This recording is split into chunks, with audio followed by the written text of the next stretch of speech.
Crazy chef. Big, big, big, big, big vibe. Big vibe today. So if you've never had my grandmother's soup, today I'm gonna walk you through this fantastic soup my grandmother used to make. So every Saturday we'd have the same meal, and she'd just go to the local butcher and she'd get all this fantastic meats, right?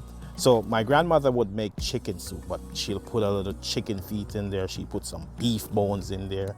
She put chunks of beef in there, and she just boil this fantastic. So she make this fantastic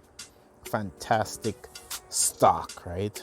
So I'm using my Instapot, but she just boil it for hours on the stove. And then she'd go to the market and she'd get like vegetables. She'd get pumpkins, scallions, carrots, green peppers, fresh scallion, thyme, and she'd just throw it all in that big. She'd have this big pot. It would be so dark, and she just throw all that stuff in there, and she just boil it. But then she'd get ground provision. She'd get yams, bananas, and she'd put some dumplings in there. She'd put some Irish potatoes in there. So she'd throw all that stuff in there, and it would then she just boils it again. So all she does is just boils all that stuff together, and she just boil it for hours. She could start making dinner at 12 o'clock, and it wouldn't be ready until like 6:37, because she just put all this stuff in there and she just boil. But I'm guarantee at the end of it, right?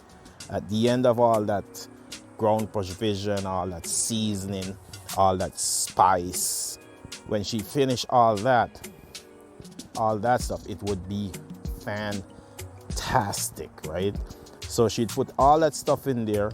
She just cut them up, put them all in there, and she would come up with this beautiful recipe, like awesome soup. And as I said, she'd start out by saying, oh, we're making chicken soup, but of all the stuff she put in there, and all that stuff just boils and just become this awesome goodness, right? So at the end, she'd chop some more scallion, thyme. She'd put that packets of like cock soup mix in there, and then she'd just boil it again, and she'd turn the flame down. Now she wasn't using gas, she was using coal or wood. So she'd just pull some of that out, and she'd just let it simmer until the end. And once you drink it, it would be unbelievable. So that's what we just made. We just made my grandma's famous soup. Look at that. And I didn't say it before, but I'll say it now. If you think this soup look awesome, hit that like button. If it's your first time here, hit that red subscribe button, because I guarantee you, if you taste this fantastic meal, and you don't need, this will fill you right up. If you taste this, it's beautiful. Crazy Chef, thanks for watching. Thanks for checking out the vibe. Always a vibe.